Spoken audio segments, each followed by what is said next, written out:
Sir, अभी Covid का समय समाप्त नहीं हुआ, क्योंकि ओमिक्रॉन का भी आहट आने लगी है। इस पे आप क्या करना है?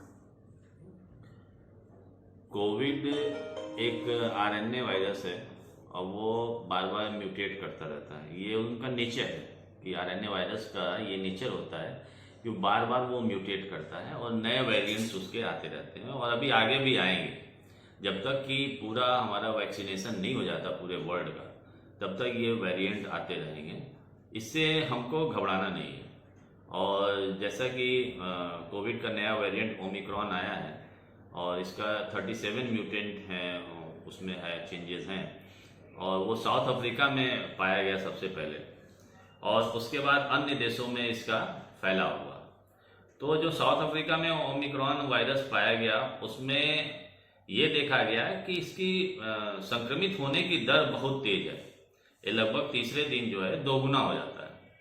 लेकिन इसकी जो घातकता है या जो इससे फैटेलिटी है वो कम है।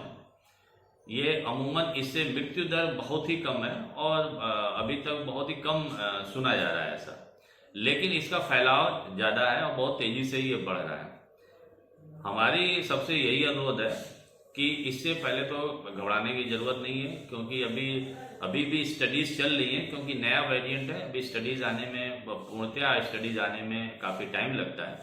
लेकिन अभी तक जो भी साउथ अफ्रीका में स्टडीज़ हुई है, यूके में स्टडीज़ हुई है, उससे यही पता चल रहा है कि अभी इससे जो फैटेलिटी है या मोर्टेलिटी है या मृत्यु दर है या इसकी संक्रामकता तो ज़्यादा है, लेकिन घातकता इसकी कम है। और इससे बचने का भी उपाय वही है कि हम लोग वैक्सीनेशन कराएं और पूर्णतया वैक्सीनेशन कराएं। हम लोग की ये कोशिश रहे कि हम लोग सबको वैक्सीनेशन कराएं। जो आसपास के लोग हैं सबको हम प्रोत्साहित करें कि वो वैक्सीनेशन, क्योंकि जब तक सब लोगों को वैक्सीनेशन नहीं होगा तब से ये नए नए वेरिएंट आने वाले समय में आते रहेंगे। और जैसा कि भारत सरकार ने भी 15 से 18 साल के बच्चों को करा दिया, इससे भी बहुत लाभ होने वाला है, क्योंकि ये उम्र थी, ये बच्चे थे जिनको कि अभी तक वैक्सीन नहीं लगा था, तो इनका वायरस के लिए जो है एक्सपोजर ज़्यादा था और ये इनकी इम्यूनिटी उतनी एंटीबॉडीज जो है डेवलप नहीं थी। लेकिन 15 से 18 साल के बच्चों को जब लग जाएगा तो ये भी उनसे जो है बच जाएंगे। ये कहा जा रहा है कि सरकार कोशिश कर रही है, जो नाइट कर्फ्यू 11 से 5 का नाइट कर्फ्यू लगा दिया गया है और सरकार इस पे काबू पाना चाहती है। तो आपके द्वारा क्या सुझाव लोगों को दिए जा रहे हैं कि सावधानी बरतें और जिससे इस पर कंट्रोल पाया जा सके? देखिए, जो सरकार है, सरकार अपने लेवल पे अपना प्रयास करती है और वो प्रयास कर रही है, और जिसमें कि नाइट कर्फ्यू उसका एक भाग है, एक जो है पार्ट है, जिसको वो कह रही है कि नाइट में लोगों ज़्यादा इकट्ठे होते हैं, होटल्स में जाते हैं, रेस्टोरेंट में जाते हैं, क्लोज चैम्बर में वो ज़्यादा समय गुजारते हैं और क्लोज चैम्बर में इस समय रहना उतना उचित नहीं है, क्योंकि इससे जो है ज़्यादा फैलाव होने का चांस रहता है। और दूसरी चीज़ ये है कि इसमें भी हम स्वतः क्यों नहीं सचेत होते, हम सरकार पे क्यों छोड़ते हैं?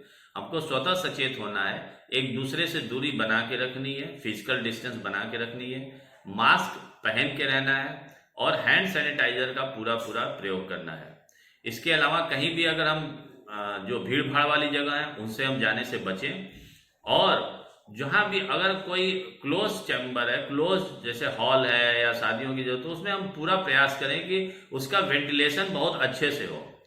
तो अगर हम इन सब चीज़ों का, और वैक्सीनेशन जो सबसे ज़्यादा जरूरी है कि सब लोग अपनी कम से कम दोनों डोज लगवा लें, और जिनको भी सरकार ने कहा है कि प्रिकॉशनरी डोज लगाने की, वो जिसको बूस्टर डोज भी कहा जाता है, वो भी लगा लें। और हम देखेंगे आने वाले टाइम में अगर हम इतना करते हैं तो हम आराम से इस ओमिक्रॉन वायरस को भी हम इस पे विजय हासिल कर लेंगे और ये तीसरी लहर के रूप में नहीं बदलेगा। आपने ये शारदा नारायण हॉस्पिटल की तरफ से लोगों में किस तरह की जागरूकता पैदा करने की सलाह देंगे कि जो बाहर तो निकलना लोगों की मजबूरी है, लेकिन उन लोगों के लिए क्या है जो अनावश्यक घूमते हैं? देखिए, अपना रोजी रोटी भी चलाना जरूरी है, जिससे पूरा परिवार चलता है, तो वो हमारी मजबूरी है, वो हमें करना भी पड़ेगा।